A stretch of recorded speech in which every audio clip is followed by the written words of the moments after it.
Hi ಎಲ್ರಿಗೂ ನಮಸ್ಕಾರ. ನಾನು ಸುಮ. ಇವತ್ತಿನ ವಿಡಿಯೋದಲ್ಲಿ ಗಸಗಸೆ ಪಾಯಸ ಯಾವ ರೀತಿ ಮಾಡೋದು ಅಂತ ತೋರಿಸ್ಕೊಡ್ತಾ ಇದ್ದೀನಿ. ಅತಿ ಸುಲಭವಾಗಿ ಸಹ ಮಾಡ್ಕೋಬೋದು. ಹಾಗೆ ಫ್ರೆಂಡ್ಸ್, ನಮ್ಮ ಚಾನಲನ್ನು ಫಸ್ಟ್ ಟೈಮ್ ಯಾರೆಲ್ಲ ನೋಡ್ತಾ ಇದ್ದೀರಾ ಪ್ಲೀಸ್ ದಯವಿಟ್ಟು ಸಬ್ಸ್ಕ್ರೈಬ್ ಮಾಡ್ಕೊಳ್ಳಿ. ಹಾಗೆ ಒಂದು ಲೈಕ್ ಮಾಡಿ, ಕಮೆಂಟ್ ಮಾಡಿ, ಶೇರ್ ಮಾಡಿ. ಈಗ ನೋಡಿ, ಒಂದು ಬಾಣಲಿಗೆ ನಾನು ಜಾಮೂನ್ ಬಟ್ಲಲ್ಲಿ ಒಂದು ಬಟ್ಲಿನಷ್ಟು ಗಸಗಸೆಯನ್ನು ಹಾಕ್ಕೊಂಡಿದ್ದೀನಿ. ಚೆನ್ನಾಗಿ ಹುರ್ಕೋಬೇಕು. ಅದನ್ನು ಗಸಗಸೆಯನ್ನು ಸ್ವಲ್ಪ ಕಲರ್ ಚೇಂಜ್ ಆಗಬೇಕು, ಮಿಕ್ಸ್ ಮಾಡ್ಕೋತಾ ಇರಬೇಕು. ಹಾಗೆ ಮಿಕ್ಸ್ ಮಾಡ್ಕೊಬೇಕು. ನೋಡಿ, ಕಲರ್ ಚೇಂಜ್ ಆಗಿದೆ, ಹಂಗೆ ಹುರ್ಕೊಬೇಕು. ನಾನು ಹಾಗೆ ಹುರ್ಕೊಂಡಿದ್ದೀನಿ ನೋಡಿ. ಸ್ಟವ್ ಆಫ್ ಮಾಡಿಬಿಟ್ಟು ನೀರು ಹಾಕ್ಕೋಬೇಕು. ಒಂದು 10 ನಿಮಿಷ ನೆನಿಬೇಕು. ಗಸಗಸೆ ರುಬ್ಬಕ್ಕೆ ಚೆನ್ನಾಗಿರುತ್ತೆ.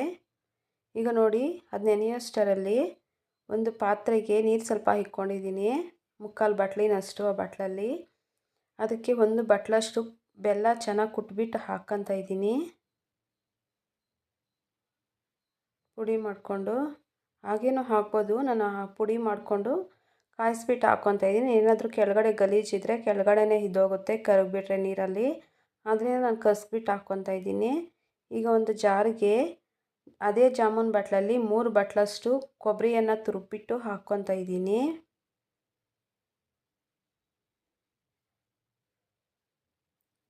ಏಲಕ್ಕಿ ಒಂದು 7ರಿಂದ 8.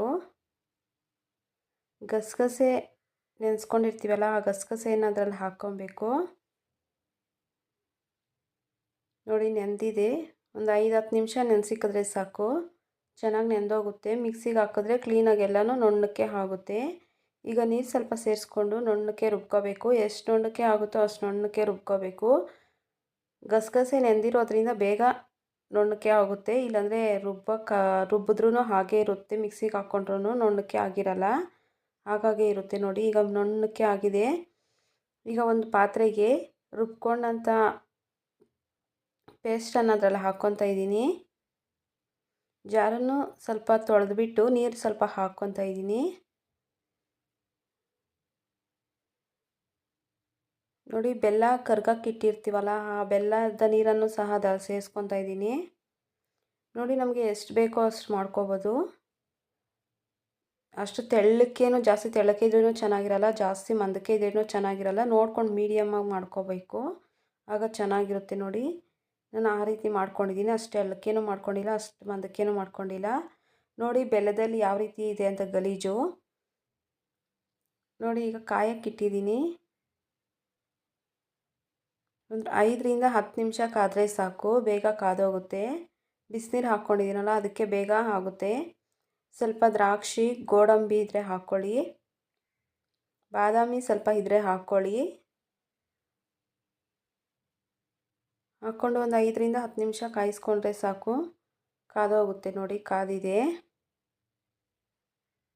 ನಾನು ರವೆ, ಶಾವಿಗೆ ಏನು ಉಪಯೋಗಿಸಿಲ್ಲ, ಬರೀ ಗಸಗಸೆ ಕೊಬ್ಬರಿಯನ್ನು ಅಷ್ಟೇ ಉಪಯೋಗಿಸಿರೋದು. ನೋಡಿ, ಹೀಗೆ ಟ್ರೈ ಮಾಡಿ, ತುಂಬಾ ಚೆನ್ನಾಗಿರುತ್ತೆ, ಟೇಸ್ಟಿಯಾಗೂ ಸಹ ಇರುತ್ತೆ ಗಸಗಸೆ ಪಾಯಸ. ನಮ್ಮ ಚಾನಲನ್ನು ವಿಸಿಟ್ ಮಾಡಿ. ವಿಡಿಯೋ ಇಷ್ಟ ಆದರೆ ಸಬ್ಸ್ಕ್ರೈಬ್ ಮಾಡ್ಕೊಳ್ಳಿ, ಹಾಗೆ ಒಂದು ಲೈಕ್ ಮಾಡಿ. ನೋಡಿ, ರೆಡಿ ಆಗಿದೆ ಗಸಗಸೆ ಪಾಯಸ. ಅದ್ರ ಮೇಲೆ ಸ್ವಲ್ಪ ಬಾದಾಮಿ ಸ್ವಲ್ಪ ಪೀಸ್ ಮಾಡ್ಕೊಂಡು ಹಾಕ್ಕೊಂಡ್ರೆ ಸಾಕು. ನೋಡಿ, ತುಂಬ ಟೇಸ್ಟಿಯಾಗಿರುವಂತಹ ಗಸಗಸೆ ಪಾಯಸ ರೆಡಿ ಆಗಿದೆ.